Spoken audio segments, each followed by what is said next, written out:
Qarang, fazlu kalamillahi ala kalami xalqihi ka fazlillahi ala xalqihi. Allohning kalomini bandalarning kalomidan afzalligi nimaga o'xshaydi? Allohni bandalardan afzalligiga o'xshaydi. Bir odamni tanidingiz, maxluqni tanidingiz, Allohni tanidingiz. Ikkalasi ham bilim, lekin bu ikkala bilimning qadri bir xilmi?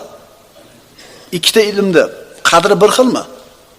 Bu ilmda qadri xuddi Alloh bilan bandaning o'rtasidagi qadrdagi farqqa o'xshaydi. Demak, dunyodagi eng katta narsani qilayotgan bo'lamiz agar biz Alloh taoloning ism sifatlarini o'qishlik bilan Robbimizni taniyotgan bo'lsak. O'zi shu narsa uchun kelmaganmidik dunyoga? Bir kishi faraz qiling dunyo ilmlarida katta martabalarga erishdi.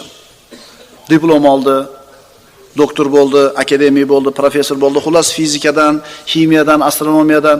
Ha, albatta bu ilm hammaga nasib qilavermaydi, buni ham aytib qo'yaylik. Juda katta bir mehnat, juda katta bir uzoq vaqt sarflashlik kerak bu ilmlarga ega bo'lishlik uchun.